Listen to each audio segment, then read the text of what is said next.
Hello students, welcome to your own channel Learnosphere. आज मैं लेके आया हूँ आपके लिए एक और नया टॉपिक जो है विकास की अवधारणा और अधिगम के साथ इसका संबंध, यानी concept of development and it's relationship with learning के बहुत ही इंपॉर्टेंट एमसीक्यू जो कि काम आएंगे आपके लिए यूटेट, सीटेट और बहुत सारी शिक्षक भर्ती परीक्षाओं में। तो आइए स्टार्ट करते हैं। अपना फर्स्ट एमसीक्यू है, विकास यानी डेवलपमेंट की प्रक्रिया कब से शुरू होती है? जन्म से, शैशवावस्था से यानी इन्फेंसी से, गर्भाधान से या बाल्यावस्था से? तो सही आंसर है गर्भाधान से। जो हमारा डेवलपमेंट है वो हमारे माँ के पेट में जब हम गर्भ में होते हैं वहाँ से लेकर मृत्यु होने तक चलने वाली एक निरंतर प्रक्रिया है। नेक्स्ट क्वेश्चन पे चलते हैं। विकास परिपक्वता के लक्ष्य की ओर परिवर्तनों की एक प्रगतिशील श्रृंखला है, यानी मैच्योरिटी प्राप्त करने की एक ये प्रोसेस है। यह परिभाषा किसने दी थी? J.E. Anderson, E. हरलॉक, हाइंजनवर्नर या थ्रोंडाइक? तो सही आंसर है E. हरलॉक। तो इनके अनुसार जो विकास है वो केवल ग्रोथ तक ही सीमित नहीं है, हमारे बड़े होने तक सीमित नहीं है, बल्कि हमारे मैच्योरिटी के लिए जो हमारे अंदर चेंजेस होते हैं उनकी एक सीरीज होता है डेवलपमेंट। अब आते हैं नेक्स्ट क्वेश्चन पे। विकास के मस्तकाधोमुखी यानी सेफेलोकॉडल नियम का अर्थ क्या है? केंद्र से परिधि की ओर विकास, पैर से सिर की ओर विकास, सिर से पैर की ओर विकास या सामान्य से विशिष्ट की ओर विकास? तो सही आंसर है हमारा सिर से पैर की ओर विकास। जो सेफेलोकॉडल नियम है इसके अनुसार हमारे शरीर में डेवलपमेंट का जो डायरेक्शन है वो हमारे सिर से, ब्रेन से लेकर हमारे पैरों की ओर होता है। नेक्स्ट क्वेश्चन पे चलें। विकास का समीप दूराभिमुख यानी प्रॉक्सिमो डिस्टल सिद्धांत क्या बताता है? विकास सिर से शुरू होता है, विकास केंद्र से बाहर परिधि की ओर होता है, विकास केवल गुणात्मक यानी क्वालिटेटिव होता है या विकास रुक रुक कर होता है? तो सही आंसर है आपका विकास केंद्र से बाहर परिधि की ओर होता है। तो इस प्रॉक्सिमो डिस्टल सिद्धांत के अनुसार जो हमारा डेवलपमेंट है शरीर के केंद्र से यानी सेंटर से शुरू होकर हमारे बाहरी अंगों यानी ऑर्गन्स की ओर बढ़ता है। अब नेक्स्ट क्वेश्चन पे चलें। अभिवृद्धि या ग्रोथ के बारे में कौन सा कथन सत्य है? पहला है यह जीवन भर चलती है, यह केवल गुणात्मक यानी क्वालिटेटिव होती है, परिपक्वता प्राप्त करने पर रुक जाती है यानी मैच्योरिटी अटेन करने पर यह स्टॉप हो जाती है, या फिर इसका मूल्यांकन केवल व्यवहार से होता है? तो सही आंसर है आपका तो मैच्योरिटी प्राप्त करने पर हमारी ग्रोथ रुक जाती है। तो जैसे हम एडल्ट हो जाते हैं हमारी ग्रोथ रुक जाती है। अब आते हैं नेक्स्ट क्वेश्चन पर। विकास में विभेदीकरण यानी डिफरेंशिएशन और एकीकरण इंटीग्रेशन की बात किसने कही है? जीन पियाजे ने, वाइगोत्स्की ने, हाइंजनवर्नर ने या क्रो ने? तो ये कहा है हाइंजनवर्नर ने। तो उन्होंने कहा था कि जो डेवलपमेंट है उसमें एकीकरण यानी चीज़ों को एक करना, मिलाना, या फिर विभेदीकरण करना यानी उनमें डिफरेंशिएट करना, दोनों प्रक्रियाएं डेवलपमेंट में शामिल होती हैं।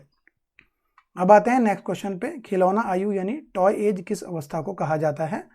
पहला है शैशवावस्था यानी इन्फेंसी, उत्तर बाल्यावस्था, नेक्स्ट है प्रारंभिक बाल्यावस्था या फिर किशोरावस्था या टीनेज?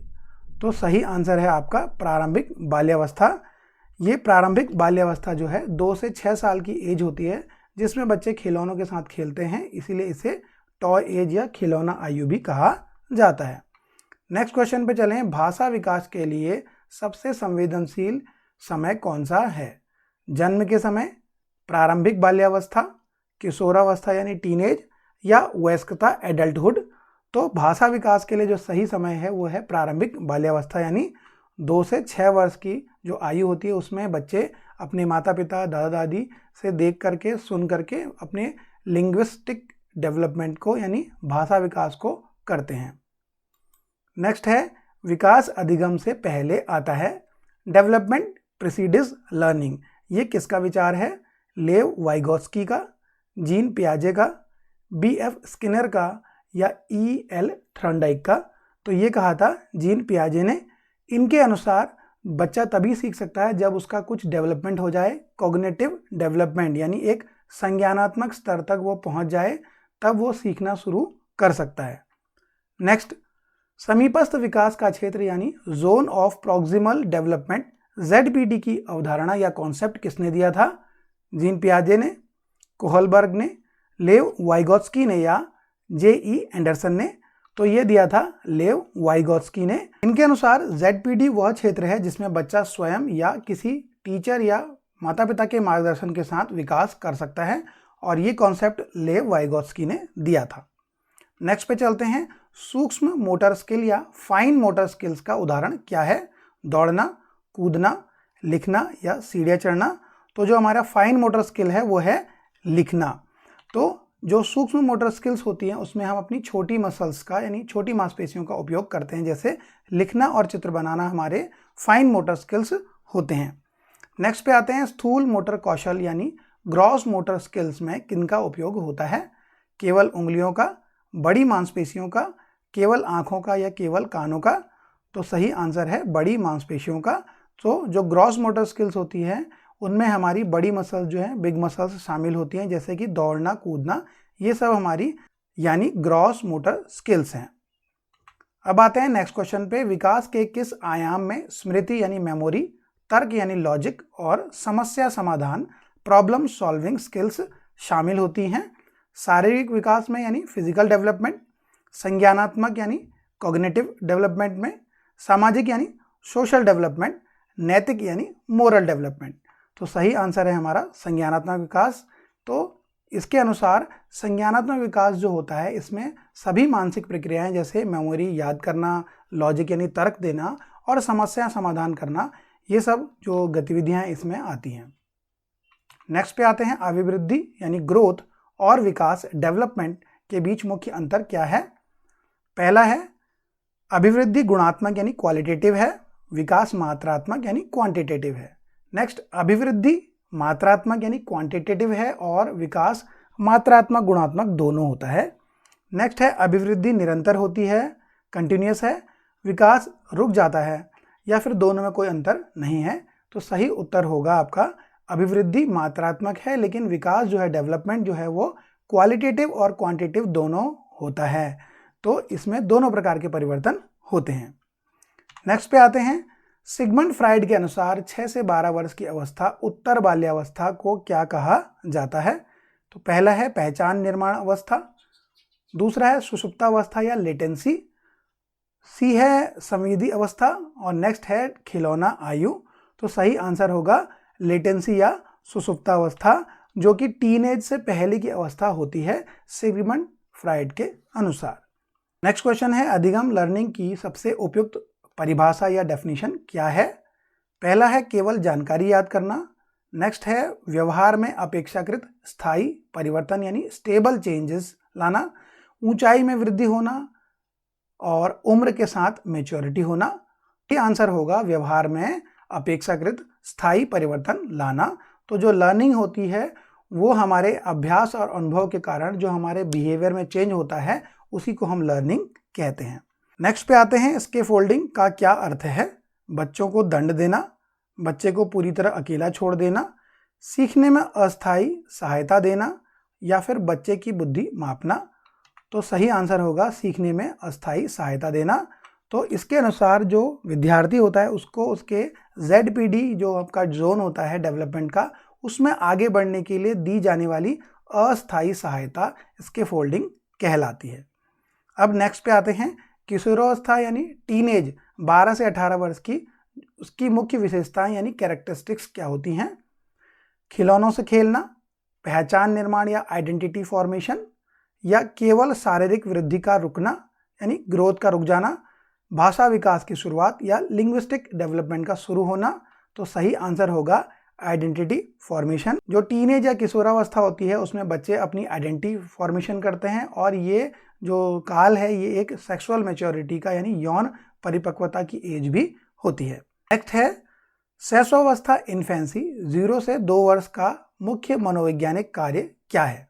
पहला है पहचान बनाना यानी आइडेंटिटी बनाना, विश्वास विकसित करना, ट्रस्ट बिल्डिंग करना, अमूर्त तर्क करना या फिर करियर चुनना। तो इन्फेंसी में जो बच्चा होता है वो अपने आसपास जो माता पिता हैं या जिनसे भी वो मिलता है उनसे अपना ट्रस्ट बिल्डिंग करता है, जो उनकी देखभाल करते हैं। नेक्स्ट पे आते हैं। विकास यानी डेवलपमेंट के संदर्भ में एकीकरण इंटीग्रेशन का क्या अर्थ है? अंगों का अलग अलग कार्य करना, विभिन्न अंगों का समन्वय यानी कोऑर्डिनेशन के साथ कार्य करना। नेक्स्ट है केवल शारीरिक वृद्धि यानी केवल फिजिकल ग्रोथ होना, और केवल मानसिक विकास होना यानी मेंटल ग्रोथ होना।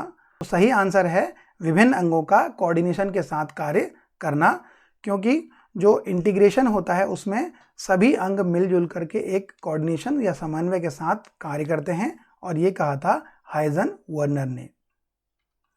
नेक्स्ट है अधिगम आदतों, ज्ञान और दृष्टिकोण का अर्जन है, यानी लर्निंग जो है हमारे बिहेवियर, नॉलेज और पॉइंट ऑफ व्यू को की अर्निंग है। तो ये कहा था थर्नडाइक ने या J.E. एंडरसन ने, क्रो एंड क्रो या E. हरलॉक ने। तो ये कहा था क्रो एंड क्रो ने। तो इनके अनुसार जो लर्निंग होती है हमारी बिहेवियर, नॉलेज और पॉइंट ऑफ व्यू की अर्निंग के रूप में मिलता है हमें, जो भी हम इनसे प्राप्त करते हैं। नेक्स्ट क्वेश्चन है उत्तर बाल्यावस्था या लेट चाइल्डहुड की आयु सीमा क्या है? 2 से 6 वर्ष, 6 से 12 वर्ष, 12 से 18 वर्ष या जन्म से 2 वर्ष। तो लेट चाइल्डहुड जो है हमारा 6 से 12 वर्ष होता है। ये जो है वो टीनेज से पहले की अवस्था होती है। नेक्स्ट है इनमें से कौन सा कथन विकास यानी डेवलपमेंट की विशेषता कैरेक्टरिस्टिक नहीं है? विकास जीवन भर चलता है, विकास एक निश्चित क्रम का पालन करता है, विकास केवल मात्रात्मक क्वांटिटेटिव होता है, या फिर विकास बहुआयामी मल्टी डायमेंशनल होता है। यही उत्तर है विकास केवल मात्रात्मक होता है। ये कथन गलत है, ये विकास की विशेषता नहीं है, क्योंकि विकास जो है वो हमारा मात्रात्मक और गुणात्मक दोनों प्रकार का होता है, क्वालिटेटिव और क्वांटिटेटिव दोनों प्रकार का। नेक्स्ट क्वेश्चन पे चलते हैं। सूक्ष्म motor skill, fine motor skills के लिए कौन सी मांसपेशियां जिम्मेदार हैं? पैर की मांसपेशियां, बड़ी मांसपेशियां, छोटी मांसपेशियां जैसे उंगलियां, या हृदय की मांसपेशियां? तो सही आंसर है छोटी मांसपेशियां जैसे उंगलियां जो है हमारे, जिसका हम उपयोग करते हैं लिखने में, चित्र बनाने में, जो कि हमारे सूक्ष्म मोटर कौशल यानी फाइन मोटर स्किल्स होते हैं। आई होप कि आपको ये वीडियो अच्छा लगा होगा, तो इसे लाइक करें, शेयर करें और हमारे चैनल को सब्सक्राइब करना ना भूलें। आपका छोटा सा सपोर्ट हमें इंस्पायर करता है आगे बढ़ने के लिए और इसी तरह के बहुत सारे वीडियो बनाने के लिए। तो मिलते हैं अगले वीडियो में। Thank you.